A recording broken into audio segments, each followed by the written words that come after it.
ይለኛል። ለምን? ምክንያቱም ስለ ራሴ አይደለም የኖርኩት። ስለ ራሴ ብኖር ኖሮ እዚህ ሀገር አልገባም። ስለ ራሴ ብኖር ኖሮ ቫንኩቨር ካናዳ ነው የምኖረው። 10 ሰው ከሰደበኝ 10 ሰው ሊያሞግሰኝ ይችላል። 10 ተሳዳቢዎችን አፋቸውን ሸብቤ ቃሊቲ ወርውሬ ከ10ሩ ጋር መጨፈር ኢትዮጵያን መግደል። ሀሳቡን አንስተው የሚያጣጥሉ አሉ። አይ ይሄ ሀሳብ አይገዛልም የሚሉ አሉ። ግን ያም ሆነ ይህ እርሶ በዚህ ምድር ላይ ቆይታው ጨርሰው ሲያልፉ ታሪኩ በምን መልኩ እንዲጻፍ ነው የሚፈልጉት? ከእርሶ ቀጥሎ የሚመጣው ትውልድስ ምን ብሎ እንዲያስታውሰው ነው የሚፈልጉት? አንድ ከስሟ የማይታወቅ ጂኒ የምትባል ቀበሌ የተወለደ በጣም ትንሽ የዶሮ ግንባር የምታክል ሙጋ የምትባል ከተማ ያደገ ከዛ ፈጣሪ ረድቶት በብዙ ዓለም የተዘዋወረ መጨረሻ ላይ የኦሮሞ ተረት አለ። የአይን ነው ሲዞር ቢልም ማታ ይዘጋል። ተመልሶ አገሩ የገባ ባለችው ጊዜ ያመነበትን ለህዝቤ ይሆናል ብሎ ያሰበውን ሳይፈራ ሳይታክት በተቻለው መጠን የሞከረ ሆኜ ልታሰብ ፈልጋለሁ። ብኮነንም ደግሞ ምንም ችግር የለውም። እኔ አክቹአሊ የኔ ህልም ብረሳ ደስ ይለኝ ነበር። ኮምፕሊትሊ ብረሳ ደስ ይለኛል። ለምን? ምክንያቱም ስለ ራሴ አይደለም የኖርኩት። ስለ ራሴ ብኖር ኖሮ እዚህ ሀገር አልገባም።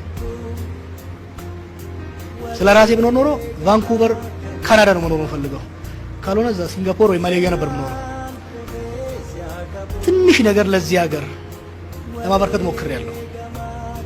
በዛ ብታወስ ኦኬ፣ ካልሆነም በክፋትም ብታወስ ምንም ችግር የለውም። ምክንያቱም ለህሊናዬ ይሆናል ያልኩትን የተማርኩትን ዲዛይን አድርጌ ተሳክቶልኛል። የዚህ የነበረውን አስከፊ ስርዓት በመጣል ላይ ግንባር ቀደም ሚና ተጫውቻለሁ። በዛ ሂደት ውስጥ ስህተት ፈጽሜ ሊሆን ይችላል። ሰዎችን አስከፍቼ ሊሆን ይችላል። ያስደሰትኩትም ሊሆን ይችላል። ያስደሰትኩት ደስታውን ሳያበዛ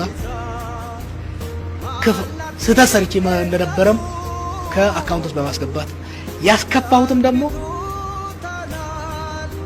ላስከፋው አስቤ ምቀኝነት ኖሮኝ ጥላቻ ኖሮኝ ሀባ በልቤ ውስጥ ሀባ ጥላቻ የለኝም። ሀባ አንድ ነገር በዓለም ላይ በነገራችን ላይ አንድ ጠላት አለኝ ብዬ አላስብም። አንድ ጠላት። ስለዚህ ያስከፋሁትም ሰው ካለ ማይ ኢንቴንት እንዳልነበረ የኔ ፍላጎት እንዳልነበረ ጥሩ ነገር ለመስራት ስሞክር በሂደት ለምሳሌ ሮጭ አንድ ቦታ ለመድረስ ስል የአንድን ህፃን ወይም ደግሞ የአንድን አሮጊት ያሰጣችውን ላይ ከረገጥኩ እንደዛ ቢያስብልኝ ደስ ደረጃ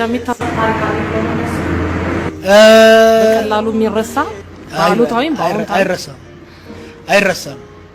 ምኞቴ ነው ለጠየሽኝ። ምኞቴ የሚወደኝም ባያገስፈኝ የማይወደኝም ሰይጣን ባያደርገኝ አንድ ጥንካሬም ድክመትም ያለው ግለሰብ የዚች ሀገር ዜጋ እንደነበርኩ ቢያስታውሰኝ ደስ ይለኛል። ስለዚህ ግን የኔ ምኞት እውነት ላይሆን ይችላል። ግን ከዚህ በኋላ እንግዲህ የሚሰሩትም ወይም ተግባሩ እንዳያገዝፎትም በሰይጣን አመለካከትም እንዳያዩትም የማያደርግ ስራ ነው ማለት ነው። አይደለም ቱን ቃል አልገባልሽም። ልክ ከዚህ በፊት ሰራ ነበረው ለዚህ ሀገር ይጠቅማል፣ ለህዝቤ ይጠቅማል፣ ከሞራልም ከፖለቲካም አንፃር ያዋጣል የምለውን ማንም ተደሰተ ማንም ተከፋ ያው አልተከታተላችሁም እንጂ አንድ ወቅት ነበረ እዚህ ሀገር ሰልፍ ሲካሄድ የተቃወምኩበት። ምናልባትም ከ50 ሚሊዮኑ ህዝብ 49 ምናምኑ ተቃወመኝ። ግን አቋሜን ይዤ ነው አብይን ስቃወም ነገርንም ነገርሻለሁ። እህቴ ተቆጣችኝ አላናግርም እስከ ማለት። የኔ ጸባይ ሰው ስለወደደኝ አልሰራውም፣ ሰው ስለጠላኝ አልተውም። ምን አለኝ መሰለሽ ሊሆናል ለዚህ ሀገር ያዋጣል ብዬ የማስበውን በጣም አስብበታለሁ፣ አነባለሁ፣ ሰዎችን አናግራለሁ። ከዛ የራሴን ሀሳብ ፎርሙሌት አደርጋለሁ፣ ሄድበታለሁ። ስህተት ከሆነ እመለሳለሁ። ግን አጨበጨቡልኝ ብዬ ወሬን አላስረዝምም። ጮህብኝ ብዬ ባጭር አልቀጨውም።